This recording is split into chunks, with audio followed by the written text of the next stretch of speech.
All right, let's talk about the lifecycle marketing framework itself. So this is a systematic way to organize, to design, and to measure your customer journey so that you can create predictable results and predictable growth within your business. The lifecycle marketing stages, there are 9 of them, are an individual granular look at different sections of the customer journey that you can analyze independently and also as a overarching strategy. Is there a thread that ties these stages together? So at a super high level, we can break those stages up into 3 sections: collect leads, convert clients, and create fans. And then each of those 3 sections has 3 subsections that will help when we get to analyzing things at a more detail-oriented level. You don't need to have the individual stages memorized, but just bear in mind that it will serve you to be able to focus and compartmentalize each section of your customer journey while not losing sight of the fact that these stages don't exist in a vacuum. They are part of an overarching strategy. There is a thread that ties them all together. So as important as it is to have something in each of these stages, it is equally important to make sure that those stages were designed with respect to one another and that there's a cohesive thread that ties them all together and ultimately creates the fluid customer experience that we are looking for. All right, in the first section, collect leads, you have target, attract, and capture. And I'm going to put an asterisk next to capture that I'll explain in just a few minutes here. In the convert clients section, you have engage, offer, and close. And just as a reminder, I don't expect any of these stages to be groundbreaking. Hopefully you have something in each of these stages already. It's just a matter of revisiting it with this lens to make sure that they are part of a cohesive strategy and to identify areas where you might have bottlenecks or gaps between the different stages. In the create fan section, we have deliver, impress, and then multiply. And I want to underscore multiply because too many businesses treat that as an afterthought rather than a cornerstone of their strategy.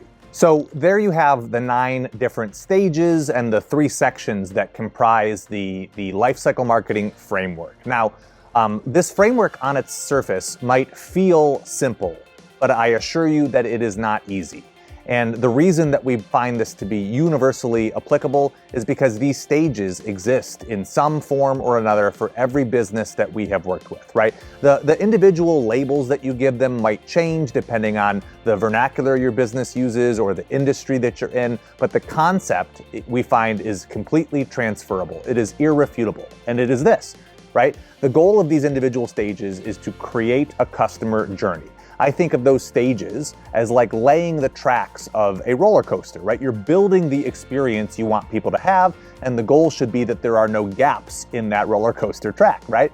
Not all roller coasters and not all experiences are created equal, and not all experiences or roller coasters are complete, right? So the first stage of applying lifecycle marketing, the first process that you should approach it with is just simply assessing, do I have something in each one of these stages, right? Do we have a complete customer journey? Because if you don't, then that should be your priority, right? That's where you begin, is by making sure you have a strategy, you have an approach in each one of these categories, and that collectively it forms that cohesive experience we are trying to create for our customers. And then step number 2, the second iteration of applying the lifecycle marketing framework, is challenging each one of those sections and asking, okay, now that there's something there, how could it be improved, right? Is this stage optimized? Is it designed with respect to the stages on either side? And is it collectively aligned with like the overarching experience we are trying to create? And then the third and final layer to improving your customer experience, to applying the lifecycle marketing framework, is asking yourself, where could automation make this better, right? Where could we inject automation to enhance and support the customer experience, right? Not only their experience, but also to do the heavy lifting for you and for your team, and to make sure that you are using your own resources, your own time as efficiently as possible, and not doing things manually that are better served to be handled by automation. Okay, so step number 1 here is to create a complete customer journey. Make sure that you have something in each one of these stages. And step number 2 is to then design a great customer journey, is to go back over that with a new lens and to ask, how could it be improved? And are these stages designed with respect to one another and the overarching strategy that we have in place for our business? And then number 3 is to inject automation where appropriate, right? I'm not suggesting that you automate everything because not everything can be automated and not everything that can be automated should be automated, but to be judicious about where you use automation to support and enhance the experience that you are creating for your customers. And here's why this matters. Your customer experience already exists, right? When somebody first interacts with your brand to the point of becoming a customer, to the point of becoming a repeat buyer or a brand advocate, and everything in between, their experience already exists. It's happening with or without your consent. And so it is our opinion that it may as well be something that you have designed rather than just sort of the default of whatever happened because it happened. Okay, so if you comb back over your existing customer experience with this lens, with this framework, you'll spot opportunities to either fill in the gaps or to level up certain elements of their experience, creating an overall more positive and more intentional result. And the reason that matters is because it gives you the confidence to drive traffic to your website, either organically or through paid channels, knowing that the experience that they are going to have is one that you've created and one that you are proud to have represent your brand. Too many businesses are spending money on traffic to put people into a suboptimal experience that either doesn't produce results, or worse, it produces customers who are resentful, who are unhappy, who are actively telling others that they had a bad experience with your brand, right? And paying to create detractors is something that I think nobody is after. So by first designing and optimizing this customer experience, you'll not only produce customers who do the marketing and do the advertising for you, shortcutting and bypassing that initial part of their journey, but it would also allow you to confidently spend your marketing dollars, your ad budget, knowing that the experience that you're going to create is one that you've designed and that you've proven produces the results that both you and your customers are after. Okay, I want to call your attention to 3 things that Greg said. The first one is he talked about lifecycle marketing as simple.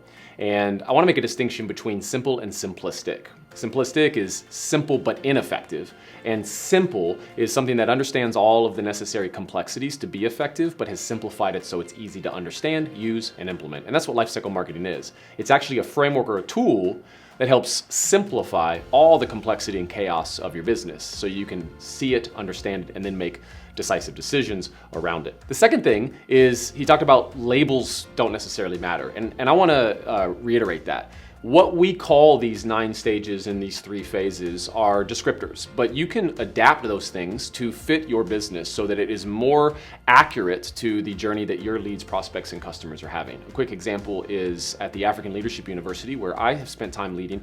We have changed the names of this framework to be appropriate to our prospect journey. So we don't have offer and close, for example, as the names of our stages. We have apply and admitted. So we've changed those names to be more accurate for our customer journey. And the third thing, and probably the most important thing, is how we talked about the final stage of lifecycle marketing, which is multiply.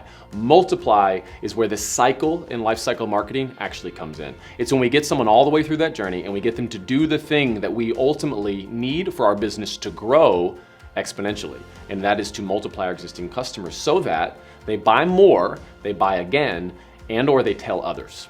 And when they buy more, buy again, we don't have to acquire them as a lead. And so we don't spend any more time, energy, or money to get that customer, and we grow our revenue without any additional expenses, hence growth. When they tell others, what they're doing is they're advocating for our brand, and others now accelerate themselves through the customer journey and really join in right at the offer and close stage. It's kind of like skipping the line to get onto the ride, and that's what we want. We want a bunch of people who are accelerating themselves through our journey and becoming our customers and then our raving fans to do our marketing and our sales for us in the future. And so multiply is the most important part of the lifecycle marketing journey, and it's at the end of that chronological sequence. So work hard to make sure you're being deliberate about getting people there and then maximizing those raving fans that you've created at the end. We'll see you on the next video.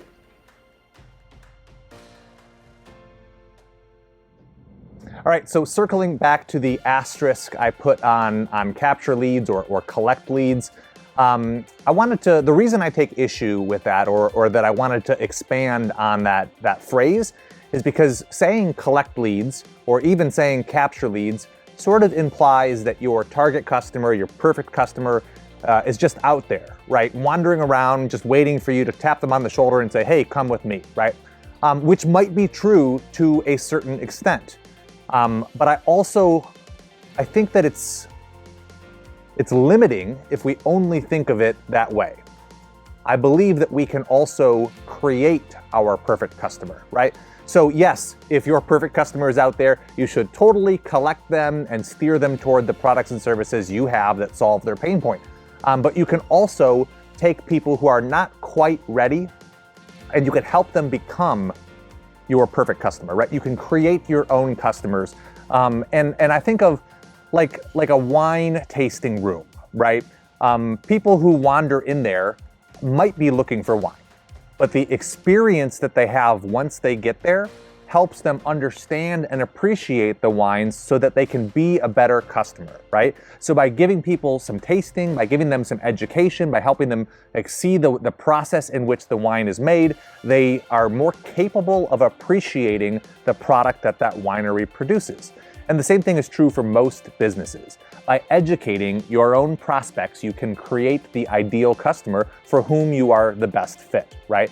And I say that not to take anything away from hyper-targeting your Facebook ads or your Google ads to find those specific people that are already qualified, but because you can do both.